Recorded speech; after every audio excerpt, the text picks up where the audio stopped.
एक सवाल है और यह सवाल सिर्फ झारखंड का नहीं है, क्योंकि जब छात्र अपनी मांगों को लेकर दिल्ली के जंतर मंतर पर बैठते हैं तो उन छात्रों की आवाज कितनी सुनाई देती है।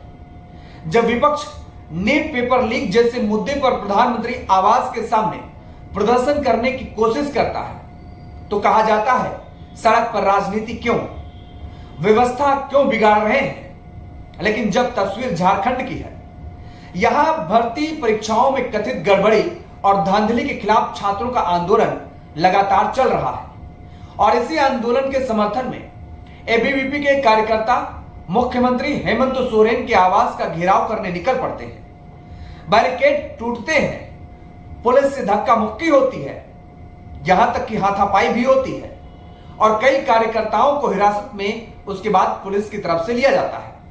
तो सवाल सीधा है, अगर मुख्यमंत्री आवास का घेराव लोकतांत्रिक विरोध है तो प्रधानमंत्री आवास के सामने विपक्ष का प्रदर्शन गलत कैसे हो सकता है। और दूसरा सवाल उससे भी बड़ा है, जंतर मंतर पर अपने हक की लड़ाई लड़ रहे छात्रों के साथ एबीवीपी क्यों नजर नहीं आई, लेकिन झारखंड पहुंचकर छात्रों के आंदोलन में इतनी सक्रिय क्यों हो गई। आखिर यह समर्थन है या फिर राजनीति का नया मोर्चा। अभिवादन स्वीकार कीजिए योगेश पांडे का। दरअसल झारखंड में जेपीएससी और दूसरी भर्ती परीक्षाओं में कथित गड़बड़ी और धांधली को लेकर छात्रों और अभ्यर्थियों का आंदोलन लगातार जारी है। छात्रों की मांग है कि भर्ती परीक्षाओं में पारदर्शिता हो, कथित अनियमितताओं की जांच हो और उनकी शिकायतों पर सरकार गंभीरता से कार्रवाई भी करे। इसी आंदोलन के समर्थन में एबीवीपी ने अब मोर्चा खोल दिया है। रांची के डॉक्टर श्यामा प्रसाद मुखर्जी विश्वविद्यालय से एबीवीपी कार्यकर्ताओं ने मुख्यमंत्री आवास की ओर मार्च शुरू किया, लेकिन मुख्यमंत्री आवास से करीब 500 मीटर पहले सीधू कान्हू पार्क के पास पुलिस ने सक्रियता दिखाते हुए बैरिकेडिंग कर दी थी। एबीवीपी कार्यकर्ताओं ने बैरिकेड पार करने और उसे तोड़ने की कोशिश भी की। इसके बाद पुलिस और प्रदर्शनकारियों के बीच तीखी झड़प हुई, धक्का मुक्की हुई, कथित हाथापाई भी हुई और पुलिस ने कई प्रदर्शनकारियों को इस दौरान हिरासत में ले लिया। बताया जा रहा है करीब 8 से 10 कार्यकर्ताओं को हिरासत में लिया गया और उन्हें लालपुर पुलिस स्टेशन ले जाया गया है। अब यहां तक की कहानी बिल्कुल सीधी है, लेकिन असली कहानी इसके बाद शुरू होती है। दरअसल सवाल एबीवीपी के विरोध पर नहीं है। इस बीच पहली बात बिल्कुल साफ है कि किसी भी छात्र संगठन को सरकार के खिलाफ प्रदर्शन करने का लोकतांत्रिक अधिकार है। सरकार से सवाल पूछना गलत नहीं है। मुख्यमंत्री आवास का घेराव करने की कोशिश करना भी अपने आप में कोई ऐसा मुद्दा नहीं है जिस पर लोकतंत्र खत्म होने जैसा हो। लेकिन फिर एक सवाल पूछना भी जरूरी बन जाता है। यहां पर यही पैमाना बाकी आंदोलनों पर क्यों नहीं लगाया जाता। याद कीजिए नीट पेपर लीक का मामला, जब विपक्ष ने इस मुद्दे पर प्रधानमंत्री आवास के सामने प्रदर्शन करने की कोशिश की थी, तब इस तरह के प्रदर्शन को लेकर तमाम तरह के सवाल खड़े किए गए। भारतीय जनता पार्टी के नेताओं ने तमाम सवाल पूछे विपक्षी नेताओं से और कहा गया कि प्रधानमंत्री आवास के सामने प्रदर्शन क्यों, कहा गया कानून व्यवस्था का क्या होगा, कहा गया प्रधानमंत्री की सुरक्षा का क्या होगा, प्रदर्शन का तरीका क्या होना चाहिए। यानी जब विपक्ष सरकार के शीर्ष नेतृत्व के खिलाफ सड़क पर उतरता है तो सवाल उठते हैं। लेकिन जब एबीवीपी मुख्यमंत्री आवास का घेराव करने पहुंचती है, बैरिकेड तोड़ने की कोशिश होती है, पुलिस से झड़प होती है, तो बीजेपी की तरफ से वही तीखी निंदा क्यों सुनाई नहीं दे रही। क्या विरोध का पैमाना संगठन देखकर बदल जाता है? क्या आंदोलन की वैधता इस बात पर तय होगी कि आंदोलन करने वाला संगठन सत्ता के करीब है या सत्ता के खिलाफ? यही इस पूरे मामले का सबसे बड़ा राजनीतिक सवाल है। झारखंड में एबीवीपी के इस प्रदर्शन को लेकर दूसरा सवाल और ज्यादा दिलचस्प है कि देश की राजधानी दिल्ली में छात्र अपने मुद्दों को लेकर जंतर मंतर पर प्रदर्शन करते रहे। हमने देखा, आपने देखा, देश दुनिया ने भी देखा। नीट और दूसरी भर्ती परीक्षाओं से जुड़े सवालों को लेकर छात्र लंबे समय से आवाज उठाते रहे, लेकिन वहां एबीवीपी के समर्थन की तस्वीरें दिखाई क्यों नहीं दी?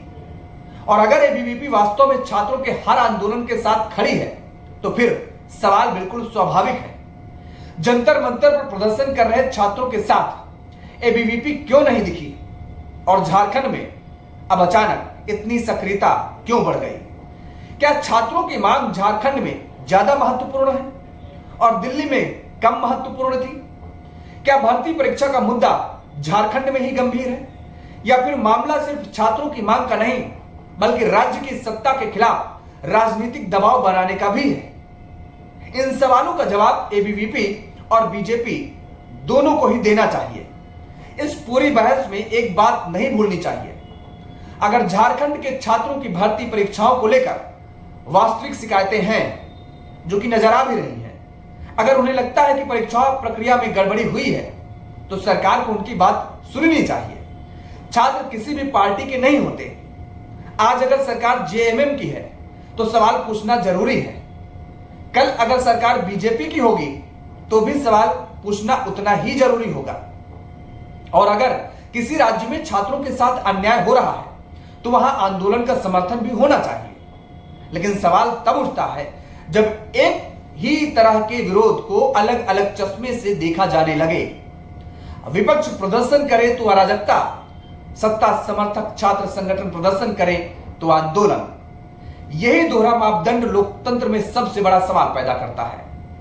यहां झारखंड के छात्रों की लड़ाई को राजनीतिक दलों से अलग करके देखना जरूरी है, क्योंकि अगर भर्ती परीक्षाओं में पारदर्शिता की मांग है तो सरकार को जवाब बिल्कुल देना चाहिए। अगर पेपर लीक या धांधली के आरोप हैं तो सरकार को पूरे मामले की जांच करवानी चाहिए। अगर आरोप गलत हैं सरकार को तथ्य सामने फिर रखने चाहिए।